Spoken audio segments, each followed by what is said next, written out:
Processo judicial envolvendo criptomoedas. Sempre que eu vou dar entrada num processo, o cliente pergunta, eu vou receber em Bitcoin ou vou receber em reais? É a maior dúvida de todo cliente que está passando por esse tipo de situação, que precisa entrar com ação na justiça. E nesse vídeo eu vou explicar quais são os benefícios de receber em criptomoeda e as desvantagens, é claro, e também, se for a opção de fazer o requerimento e recebimento em reais, quais são as vantagens e as desvantagens. Vou apontar também algumas estratégias para o requerimento e a conclusão, inclusive com o meu ponto de vista jurídico, legal e com toda a nossa experiência em ações envolvendo criptomoedas. Mas eu só vou fazer isso se você imediatamente der um like, porque não existe esse conteúdo aqui no YouTube e é por isso que eu estou gravando. Eu sei que não tem, deixa o seu like aí, tá bom? Obrigado, vamos lá.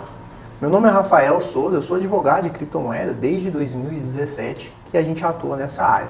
E o que a gente vai trazer nesse vídeo é um retrato da nossa experiência em processo de recuperação de criptomoedas, tá bom? Então não é nada que a gente achou ou pensou, é o que efetivamente a gente vive no dia a dia. Inclusive durante o vídeo eu vou deixar alguns prints, algumas demonstrações de processos judiciais, de decisões para ilustrar e para trazer, claro, uma maior credibilidade ao nosso vídeo.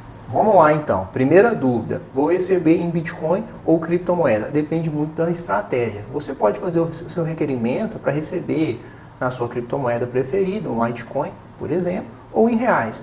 Qual é a vantagem de pedir em criptomoeda? Inclusive essa costuma ser a nossa recomendação aqui no escritório. Uma vez que você faz o requerimento em cripto da forma correta, você acompanha a eventual valorização. Exemplo concreto.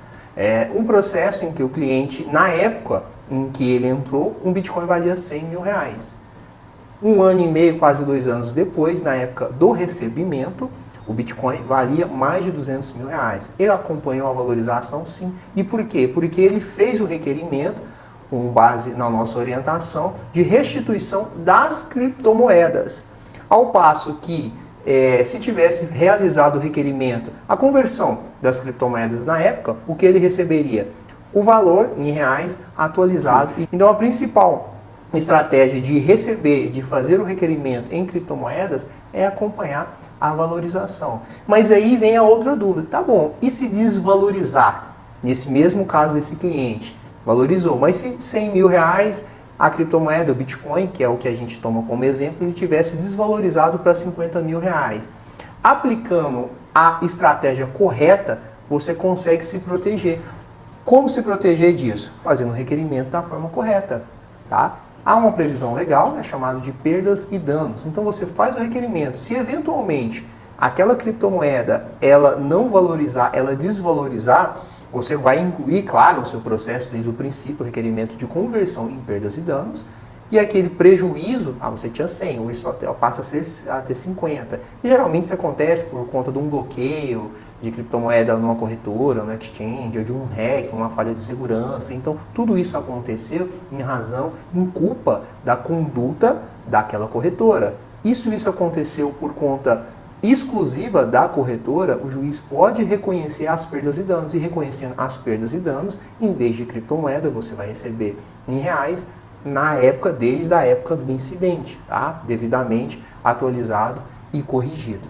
Há também um benefício em receber em reais. Por exemplo, vamos para o mesmo caso concreto, né? O mesmo exemplo de uma criptomoeda, Bitcoin, que valia 100 mil reais. Se você faz o requerimento em reais e não em criptomoedas, você consegue a atualização desse valor mais juros. Exemplo, um Bitcoin, 100 mil reais na época, daqui 3 anos, por exemplo, chega o momento de recebimento do crédito, exatamente, e foi feito um requerimento em reais. Qual é a vantagem? Na justiça, isso está na lei, tá? Sempre que corre os juros de 1% ao mês, a partir da data da citação, a partir da data que a empresa sabe do processo, que é voltado à cartinha, né, chamado AR digital, vai no processo, é contado 1% de juros ao mês. Então pensa, em 3 anos seria 36%, tá? E além disso, antes da incidência dos juros, há uma atualização, uma correção monetária. Para efeitos aqui de melhor compreensão, a gente calcula em média 17% a 18% ao ano. Isso já envolve a atualização monetária e os juros. Então, se eu tenho 18% ao ano, em 2 anos, 36%, tá? Em 4 anos, e não é incomum um processo durar 4 anos. É claro que, a depender da estratégia, ele pode durar mais ou menos. Em média, o processo dura 2 anos, em média. Tá? Mas se acontecer 2 anos, a gente tem 36 vezes 2, 72%. Então, dependendo da estratégia, também é feito o requerimento em reais. Depende muito do cliente. Se ele acredita que a criptomoeda vai para a lua, bacana, faça o requerimento em criptomoeda. No entanto, se ele utilizou ou comprou, adquiriu uma shitcoin, algo que é pura especulação, que pode ser deslistado, um projeto que pode ser encerrado ou algo do tipo, pode ser feito o requerimento em reais. Ou então o requerimento em criptomoeda com um segundo pedido, um pedido subsidiário de conversão em perdas e danos. Essas são as estratégias, tá? E a melhor advocacia do nosso entendimento de criptomoedas para evitar que o cliente tenha algum prejuízo, inclusive acompanhar a eventual valorização, continuar exposto ao mercado e no momento do recebimento do seu crédito, receber a integralidade ali sem um prejuízo, porque não acompanhou a valorização. E já encaminhando para o final desse vídeo, são considerações legais, tá? Bem importantes. E aí, como eu te disse, eu só vou fazer se você se inscrever no canal, se ainda não foi inscrito. Então se inscreve, foi bom o vídeo, não foi? Já deu like? Escreve, porque a gente vai trazer bastante conteúdo sobre criptomoeda, direito e tecnologia. Então vamos lá, considerações. Se eventualmente o pedido lá no início foi feito de conversão das criptomoedas em reais, não é possível alterar depois. E aí um caso concreto que eu vi de um colega, que na época a criptomoeda valia 30 mil reais, e ele fez simplesmente a conversão, eram 10 criptomoedas, eram bitcoins inclusive, na época, já faz bastante tempo, tá? 30 mil reais, então 10 bitcoin, 300 mil reais. Só que o bitcoin, depois com a valorização, um bitcoin só, um bitcoin apenas, ele passou a valer mais de 300 mil reais. Olha o prejuízo. O que a corretora fez? O que o advogado da corretora fez? Entrou no processo, ofereceu a quitação, na verdade pagou. Por quê? Com um bitcoin só, ele conseguia pagar todo o prejuízo. E esse foi o requerimento.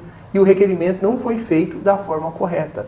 E aí, esse prejuízo. Então, a consideração legal é, o requerimento precisa ser feito da forma correta e no momento certo. E se isso não acontecer, vai trazer um prejuízo ao cliente, isso vai ser irreversível, tá? A gente não pode, por questões de segurança jurídica, alterar o pedido a todo momento. Você faz depois que o réu, a corretora, o requerido, ele tem notícia e se apresenta no processo, não pode ser alterado.